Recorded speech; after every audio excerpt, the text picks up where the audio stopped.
Assalamualaikum warahmatullahi wabarakatuh. Salam bahagia, sehat selalu untuk kita semua. Tetap semangat. Baik, saya Nur Hamdana, calon guru penggerak Angkatan 6 dari Kabupaten Pindrang.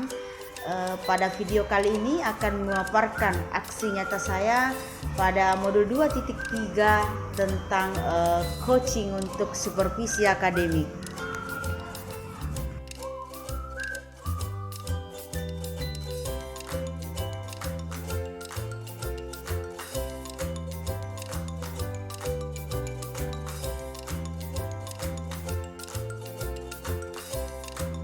Pada praktik supervisi akademik kali ini, saya akan bertindak sebagai supervisor dan salah satu rekan sejawat saya, Ibu Samsinar, akan bertindak sebagai guru yang diobservasi.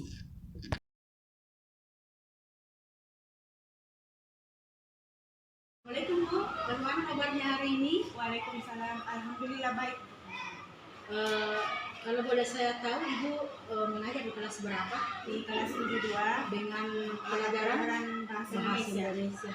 Baik Bu, hari ini kita bertemu di sini untuk membahas persiapan supervisi ya akademik untuk esok hari ya besok. Jadi saya perlu tahu kira-kira besok itu tujuan pembelajaran yang ingin Ibu capai itu apa Ibu? Besok kan materinya menelaah unsur kebahasaan dalam teks berita. Jadi tujuan pembelajarannya ada dua. Yang pertama menelaah unsur kebahasaan dalam teks berita. Yang kedua mencermati unsur kebahasaan yang ada dalam teks berita.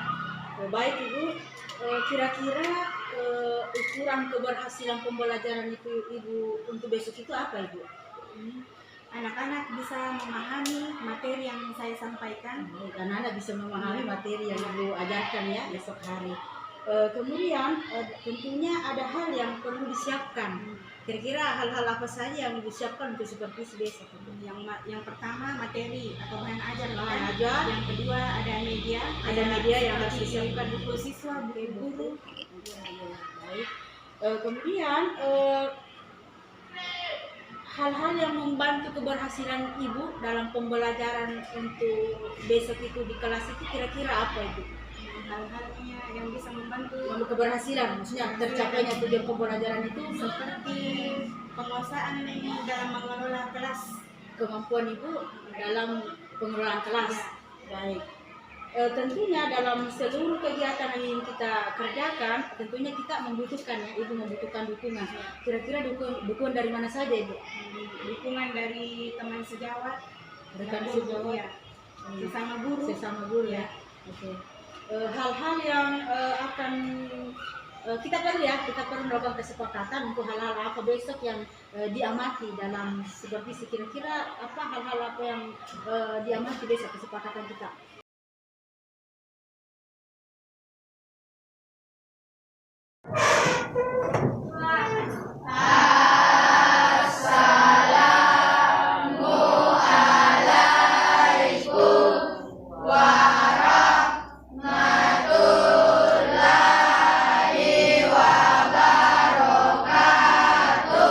Waalaikumsalam warahmatullahi wabarakatuh.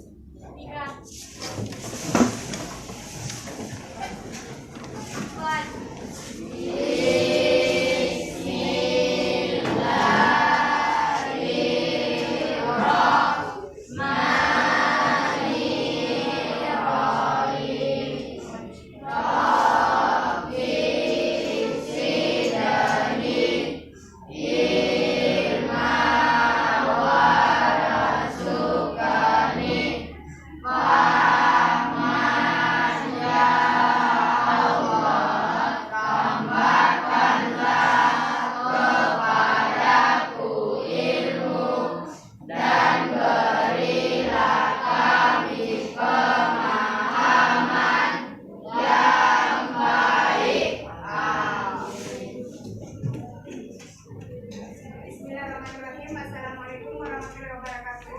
Waalaikumsalam warahmatullahi wabarakatuh. Sebelum dimulai proses belajar mengajar, Ibu absen dulu ya. Dengarkan mata. Aisyah, Asriani, Cici Magutira, Indah Pertiwi, Husnul Hatimah, Masra.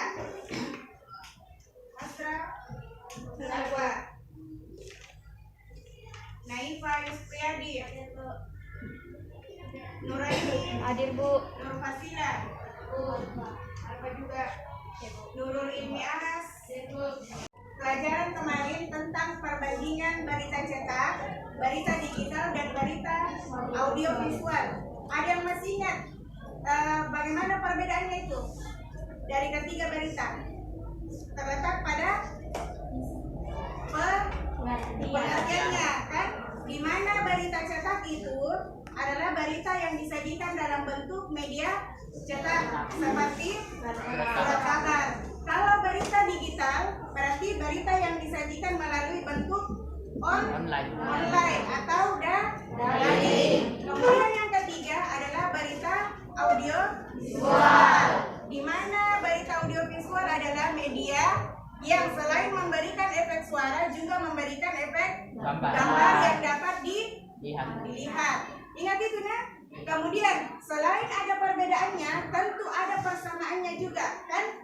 Di mana persamaan dari ketiga teks berita ini terletak pada unsur teks berita. Ada berapa unsur teks berita yang kemarin dibahas? Ada 3. Yang pertama ada judul berita. Ingat Ki, setiap bacaan, setiap cerita pasti ada judulnya. Begitu juga dengan berita, di mana judul berita adalah menggambarkan isi pokok berita. Yang kedua, ada teras berita, informasi yang berisi pokok-pokok berita yang akan diberitakan, ya. Dalamnya ini memuat unsur 5W tambah 1H, atau lebih lazimnya dikenal dengan istilah Aliksimba, di mana A adalah apa, di mana, kapan, siapa, N mengapa. Ya. Oke, perhatikan ya. Materi hari ini menelaah unsur kebangsaan dalam teks berita. Tujuan pembelajarannya, siswa diharapkan mampu menelaah unsur kebangsaan dalam teks berita. Yang kedua, siswa diharapkan mampu mencermati unsur kebangsaan yang ada dalam teks berita. Nah, seperti apa sih unsur kebangsaan dalam teks berita? Ini nah, terbagi menjadi 3. Ada kalimat, ada konjungsi, dan ada kata ganti. Kalimat ini terdiri lagi menjadi 2. Ada kalimat tunggal dan ada kalimat majemuk. Perhatikan di buku paketnya, ada tuh. Ada kan?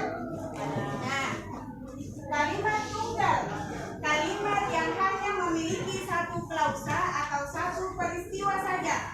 Ya, lihat contohnya. Polisi menjaga gedung balai kota sejak pagi. Apa yang lakukan si pelaku di sini?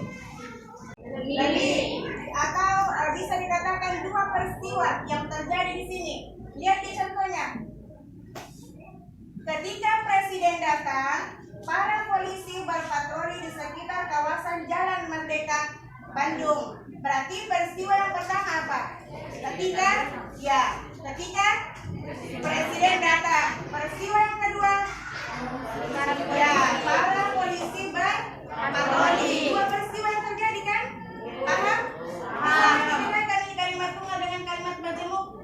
Bisa. Sekarang konjungsi.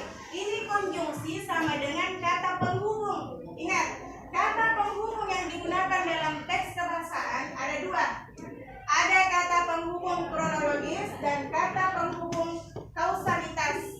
Kronologis adalah urutan terjadinya suatu peristiwa yang ditandai dengan kata apa? Di situ di buku paketnya.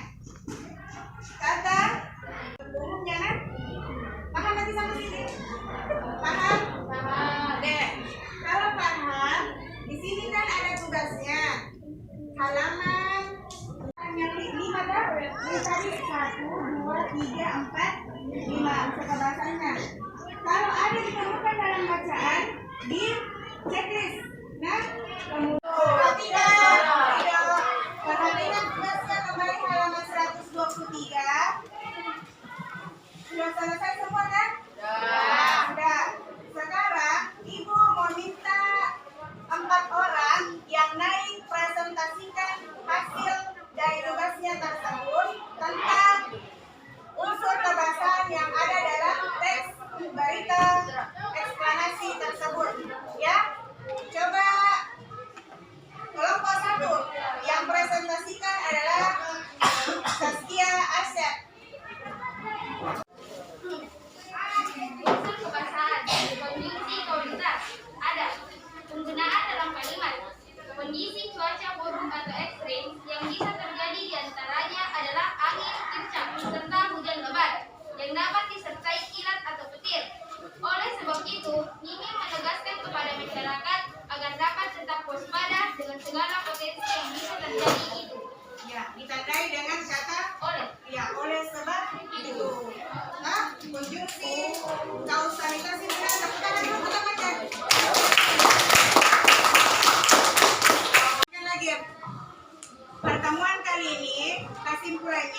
Yang pertama tadi kan sudah menelaah unsur kebahasaan yang ada pada teks berita. Ada 5 ya, kalimat tunggal, kalimat majemuk, yang ketiga apa? Konjungsi kronologis, yang keempat konjungsi kausalitas, yang kelima kata ganti prominent. Itu yang pertama. Kesimpulan yang kedua, kalian juga sudah mencermati unsur kebahasaan yang ada dalam teks berita melalui tugas